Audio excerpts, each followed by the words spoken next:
Good morning সবাইকে। আজকে আমি তোমাদের আগের দিন আমি কার্বোহাইড্রেট চ্যাপ্টারটা শুরু করেছি। কার্বোহাইড্রেট চ্যাপ্টারে জেনারেল ডিসকাশন গুলো করেছি। আজকে আমি তোমাদের ডি গ্লুকোজের পরম বিন্যাস নির্ণয় করাবো,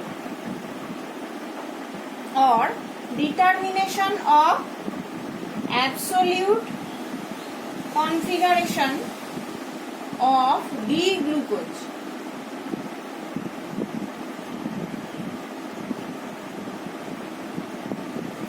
যেমন আমরা জানি যে গ্লুকোজের যে মুক্ত শৃঙ্খল বা ওপেন চেন স্ট্রাকচার, মুক্ত শৃঙ্খল থেকে দেখা যায় যে এখানে 4টি অপ্রতিসম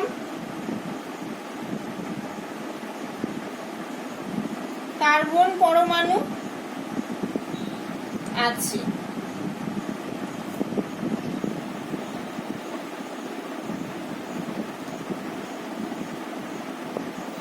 চারটে অপ্রতিসম কার্বন পরমাণু গ্লুকোজে আছে।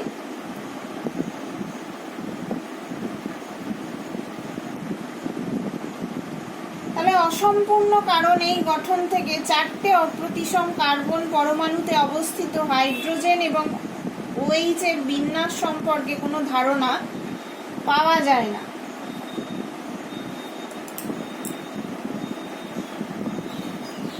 তাহলে এবার কি করলেন এমিল ফিশার?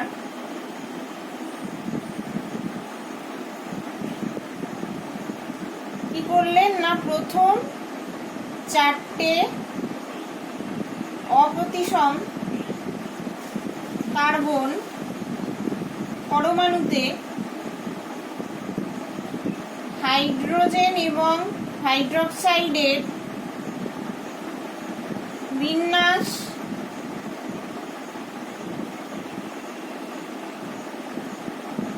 নির্ণয় করে দেখান।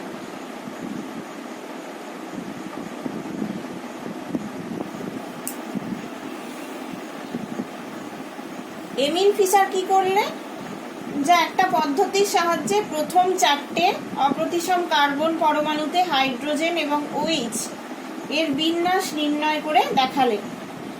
সেটা এবার আমরা আলোচনা করব যে কি করে করলেন।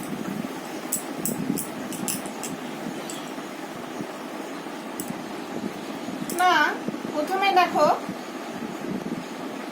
ডি অ্যারাবিনোজ, যেটা আমরা আগে পড়লাম, আগের দিন পড়েছি, ডি অ্যারাবিনোজ থেকে কিলিয়ানি ফিশার, ইনি একজন সায়েন্টিস্ট, কিলিয়ানি ফিশার পদ্ধতিতে ডি গ্লুকোজ এবং ডি ম্যানোজ পাওয়া যায়। তাই প্রথমে ডি অ্যারাবিনোজের পরম বিন্যাস নির্ণয় করা হয়। ডি অ্যারাবিনোজের পরম বিন্যাসটা আমাদের আগে নির্ণয় করা হবে। এবং ডি অ্যারাবিনোজ হচ্ছে অ্যালডোপেন্টোজ, মানে 5টা কার্বন আছে। তাই কার্বোহাইড্রেট পরিবার থেকে বলা যায় যে 4টে গঠনের মধ্যে একটি গঠন ডি অ্যারাবিনোজ মনোস্যাকারাইডের। তাহলে ডি অ্যারাবিনোজের 4টে গঠন হতে পারে।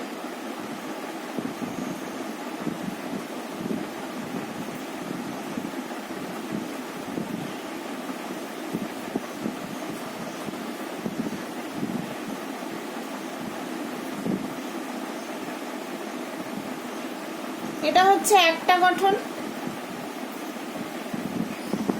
আর একটা গঠন কি,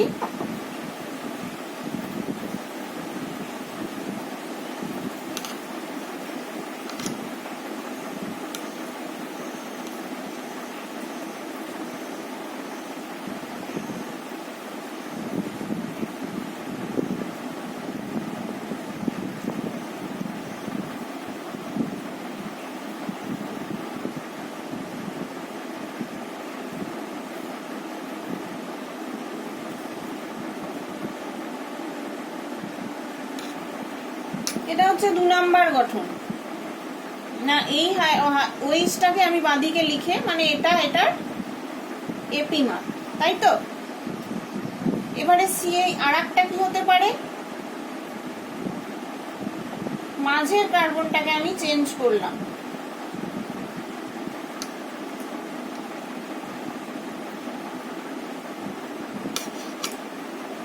এটা একটা হতে পারে। আর 4 নাম্বার কি হতে পারে,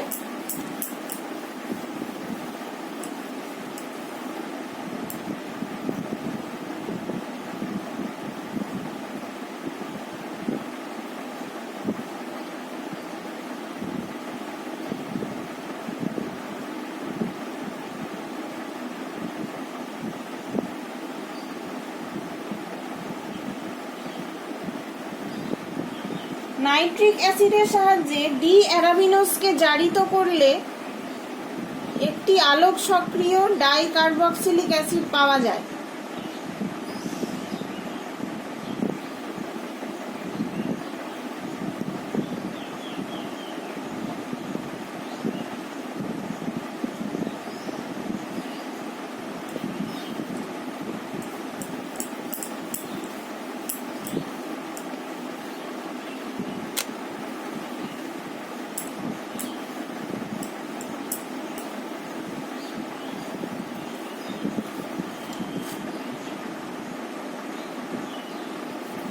নাইট্রিক অ্যাসিডের সাহায্যে, নাইট্রিক অ্যাসিড আমরা জানি HNO3, এর সাহায্যে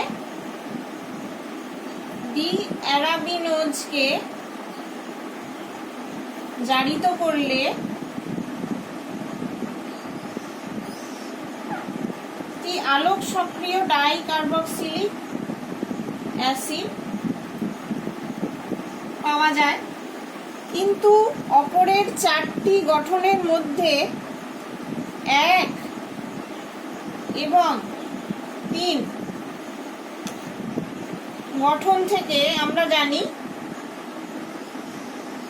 আলোক নিষ্ক্রিয় আমরা দেখতে পাই। 1 এবং 3কে আলোক নিষ্ক্রিয়তা,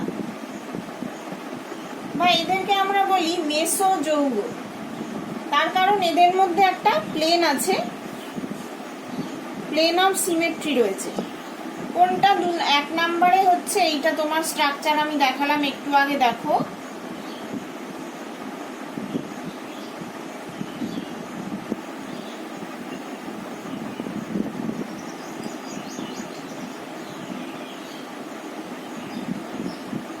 এক আর 3,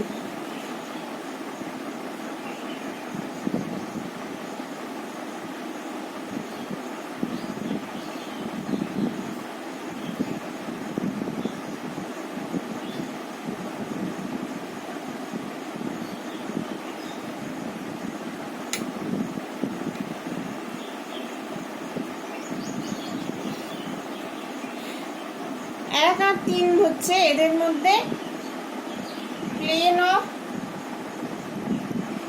সিমেট্রি রয়েছে। প্লেন অফ সিমেট্রিটা কি না? প্রতিসম তল, প্রতিসাম্য তল, প্রতিসাম্য তল, মানে সেই প্লেন অফ সিমেট্রি বরাবর এরা একই কম্পাউন্ড।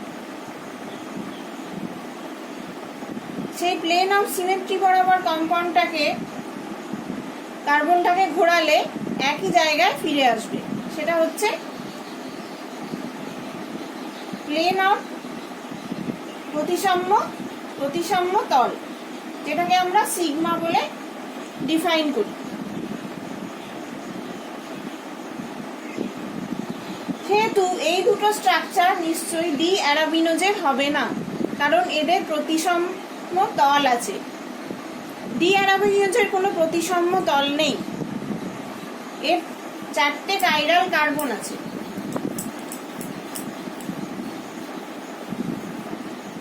তাহলে 1 আর 3-এর মধ্যে ডি অ্যারাবিনোজ আমরা বলবো না। তাহলে 2 বা 4 এর মধ্যে একটা স্ট্রাকচার হবে।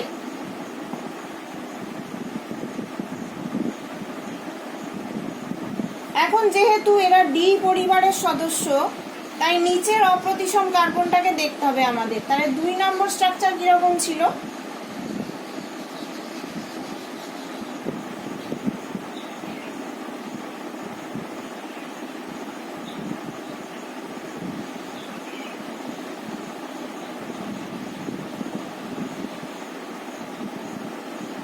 এটা হচ্ছে 2 নাম্বার স্ট্রাকচারটা ছিল। 4 নাম্বার স্ট্রাকচার হচ্ছে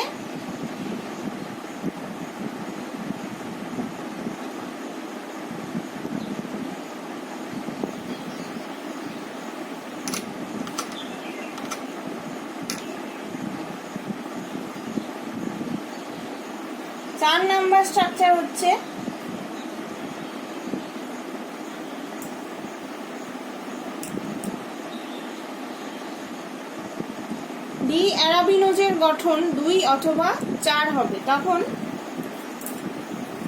এই নিচের যে অপ্রতিসম কার্বনটা সেটার, এটা যেহেতু ডি তাহলে নিশ্চয়ই ডান দিকে থাকবে, সরি বাঁ দিকে থাকবে। অপ্রতিসম কার্বনের হাইড্রোজেনটা বাঁ দিকে থাকবে। তাহলে এইটাই হচ্ছে আমাদের ডি অ্যারাবিনোজের অ্যাকচুয়াল স্ট্রাকচার।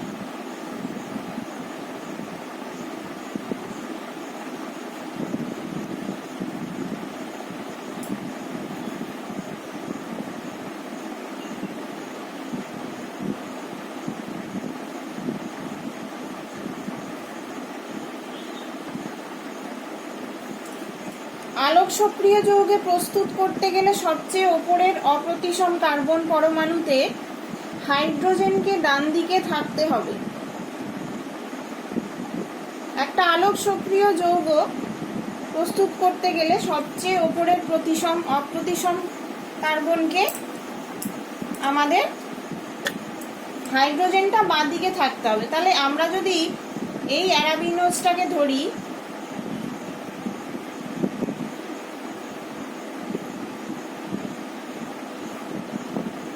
এর আংশিক স্ট্রাকচারটা আমি লিখলাম।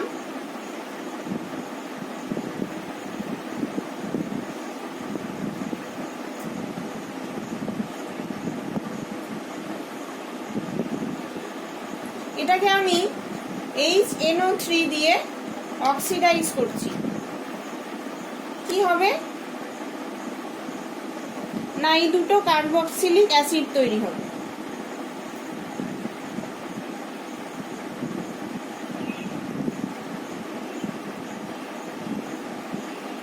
এটা হচ্ছে আলোক সক্রিয় বা কাইরাল অ্যাসিড, আলোক সক্রিয় অ্যাসিড। অর্থাৎ 3 নম্বর কার্বন পরমাণুর বিন্যাস এখন জানা প্রয়োজন, মানে 1 2 3 এর বিন্যাসটা বা এর স্ট্রাকচারটা জানা প্রয়োজন। এবার আমরা তখনই বলতে পারবো না যে ওটাই ডি অ্যারাবিনোজ, কারণ 2 আর 4 দুটোর ক্ষেত্রেই যে নিচের যে কার্বনটা আছে সব থেকে, তার দুটোতেই দেখো বাঁ দিকে হাইড্রোজেনটা আছে। তাহলে আমরা ওখান থেকে বলতে পারবো না যে অ্যাকচুয়াল স্ট্রাকচারটা এখনো নির্ণয় করতে পারলাম না। আমাদের 3 নাম্বার কার্বনের মানে কনফিগারেশনটা আগে জানতে হবে। সেটা আমরা কিভাবে জানবো?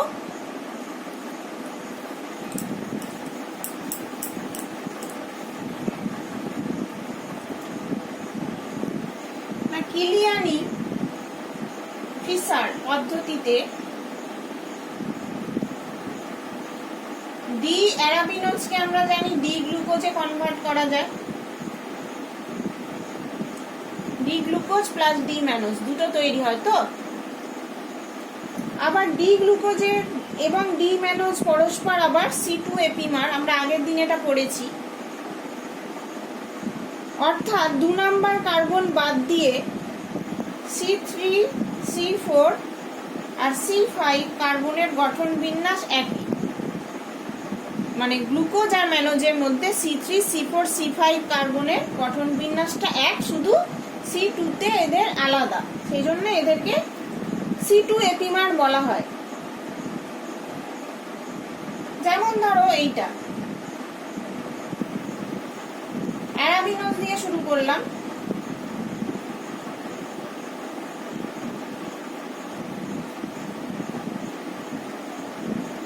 এটা হচ্ছে আমাদের অ্যারাবিনোজ, এটা 3 নাম্বার কার্বন। তাহলে স্টেপ আপ করলে আমরা একটা কার্বন বেশি পেয়ে গেলাম।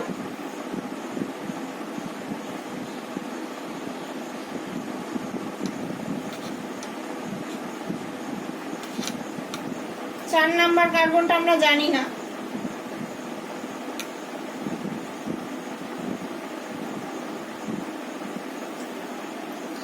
এটা আমরা একটা কার্বন স্টেপ আপ করলাম, দিয়ে গ্লুকোজ আর ম্যানোজ পেলাম, প্লাস আর একটা কিরকম হবে না C2Epimer, যেটা এটা আলাদা হবে, OH-টা বাঁ দিকে হবে, H-টা ডান দিকে হবে, আর বাকিগুলো সব একই থাকবে। এটা গ্লুকোজ, এটা ম্যানোজ।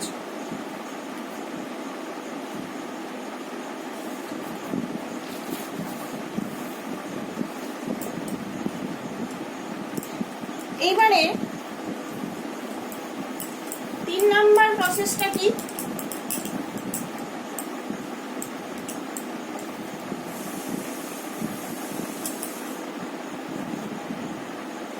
D প্লাস গ্লুকোজ আর D প্লাস ম্যানোজ উভয়ই HNO3 দ্বারা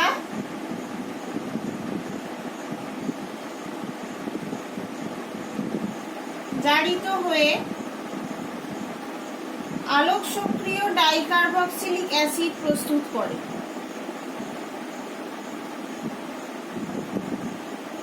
এই বিক্রিয়া থেকে বোঝা যায় যে 4 নাম্বার কার্বনে অবশ্যই OH মূলকটি ডান দিকে অবস্থিত। এবার আমরা কি করব, D গ্লুকোজ বা D ম্যানোজ HNO3 দিয়ে রিঅ্যাকশন করাবো।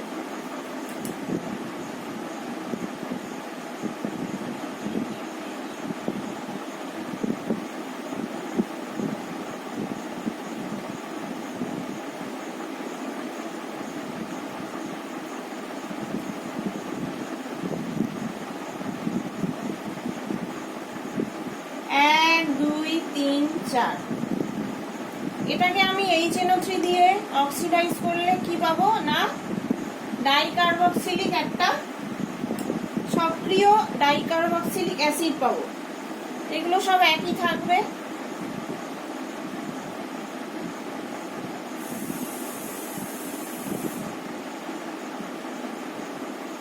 এটা হচ্ছে আলোক সক্রিয়তা দেখাবে।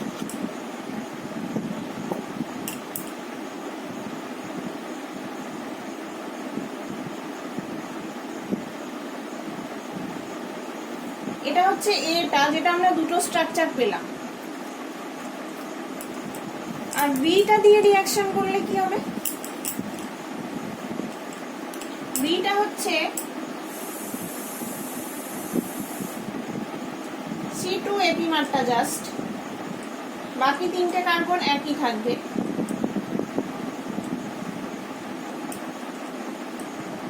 এটা হচ্ছে বিটা, এটাকে আবার HNO3 দিয়ে অক্সিডাইজ করলে আলোক সক্রিয় অ্যাসিড আমরা পাবো। দুটোর ক্ষেত্রেই আলোক সক্রিয় অ্যাসিড পাবো।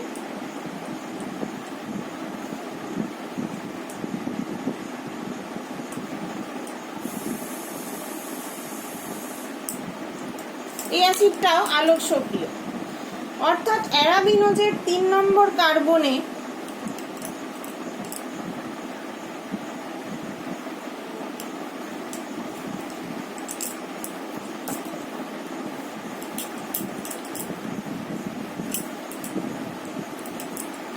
অ্যারাবিনোজের 3 নম্বর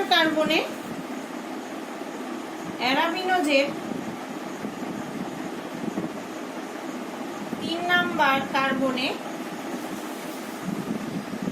OH মূলকটা কোথায়, OH মূলক ডান দিকে অবস্থিত।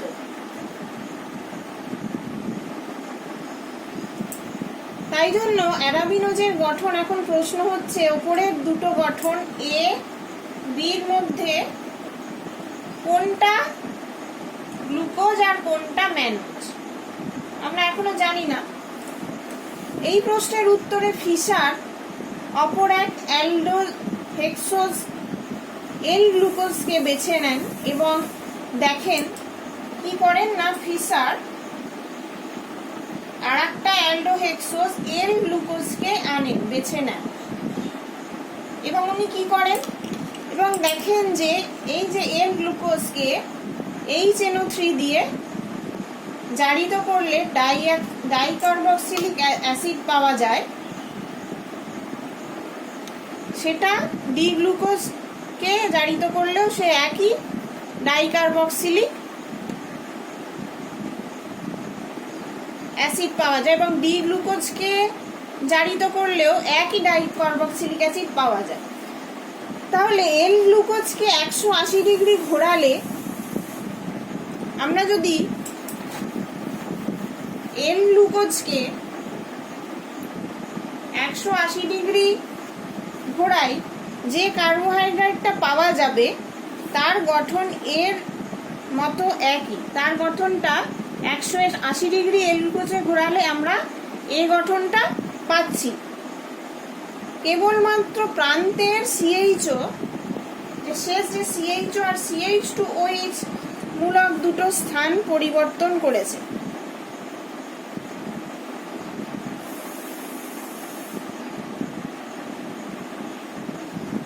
কিন্তু HNO3 সাহায্যে জারিত করলে, HNO3 সাহায্যে জারিত করলে প্রান্তের দুটো মূলক, মানে এই দুটো মূলক COH মূলকে রূপান্তরিত হয়ে যায়, দুটোই COH মূলকে রূপান্তরিত হয়ে যায়। ফলে গঠন এ, যেটা এ যৌগ এবং এল গ্লুকোজ একই ডাইকার্বক্সিলিক অ্যাসিড উৎপন্ন করে, সেটা আমরা পড়লাম। তাহলে এল গ্লুকোজটা কিরকম দেখতে হবে? ডি গ্লুকোজের নিচের যেটা ডান দিকে থাকবে বলে ওটা, সরি বাঁ দিকে থাকবে বলে ওটা ডি গ্লুকোজ, এল গ্লুকোজের ডান দিকে থাকবে।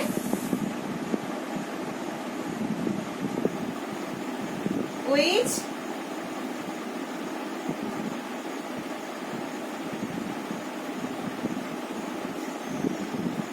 এল গ্লুকোজে হাইড্রোজেনটা ডান দিকে থাকবে। এটাকে নিলাম আমি এল গ্লুকোজ। তারপর কি করলাম না, এটাকে আমি 180 ডিগ্রি ঘুরিয়ে দিলাম। রোটেশন করলে কি হবে,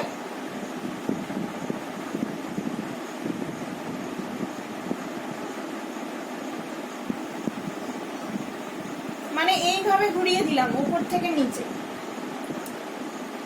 তাহলে এটা হলো, নিচে চলে এলো এটা,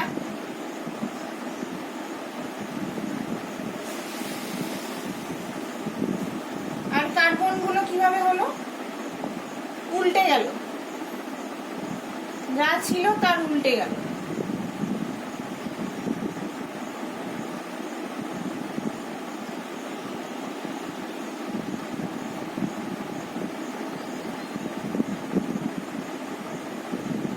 এবার এইটাকে যখন আমি নাইট্রিক অ্যাসিড দিয়ে অক্সিডেশন করছি 180 ডিগ্রি ঘুরিয়ে, তখন আমরা একটা ডাইকার্বক্সিলিক অ্যাসিড পেলাম। কি পেলাম? ডাইকার্বক্সিলিক অ্যাসিডটা না একই থাকবে, এইগুলো দুটোই শুধু COH হয়ে গেল, আর এই তিনটে কনফিগারেশন, এই চারটে একই থাকলো। আবার এ যে কম্পাউন্ডটা, এ যেটা আমরা আগে দেখলাম, এ কম্পাউন্ডটা কি না, এইটা CHO HOH OHH HOH HOH CH2OH। এটাকেও যদি আমি নাইট্রিক অ্যাসিড দিয়ে অক্সিডাইজ করি তাহলেও আমরা এই অ্যাসিডটি পাবো। কিন্তু ওপরের গঠন বি, যেটা বি থেকে এই ধরনের ফলাফল পাওয়া যাবে না। বিটাকে করলে কিন্তু আমরা এই একই অ্যাসিড পাচ্ছি না। তাহলে এ গঠনটা গ্লুকোজের এবং বি গঠনটা অবশ্যই ম্যানোজের। শুধুমাত্র গ্লুকোজ, এল গ্লুকোজ আর ডি গ্লুকোজ দুটো থেকেই অক্সিডাইজ করলে আমরা এই অ্যাসিডটা পাচ্ছি, কিন্তু বি যে কম্পাউন্ডটা পেলাম সেটা থেকে আমরা এই অ্যাসিডটাই পাচ্ছি না, এই কার্বক্সিলিক অ্যাসিডটা কিন্তু পাচ্ছি না।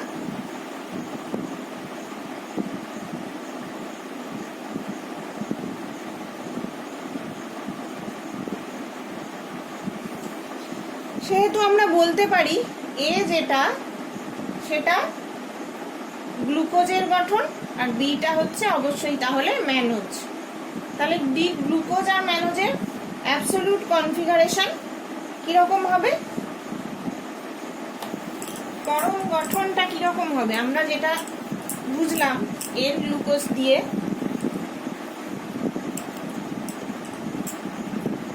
বি গ্লুকোজটা কিরকম হবে না, খুব সোজা।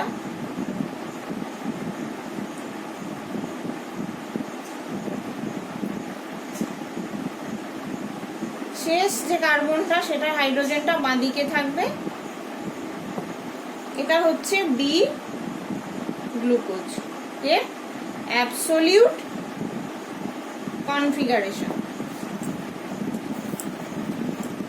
বা এটাকে আমরা বলি ডি গ্লুকোজের ওপেন চেন স্ট্রাকচার। ডি গ্লুকোজের ওপেন চেন স্ট্রাকচার। এর পরের দিন আমরা ডি গ্লুকোজের সাইক্লিক স্ট্রাকচারটা পড়ব, বা গ্লুকোজের বদ্ধ শৃঙ্খল গঠনটা পড়ব। এটা আমরা পড়লাম সরল শৃঙ্খল গঠন আর বদ্ধ শৃঙ্খল গঠন, এই দুটোই তোমাদের সিলেবাসে আছে। তাহলে আজকের মতন এইটুকুই থাকলো।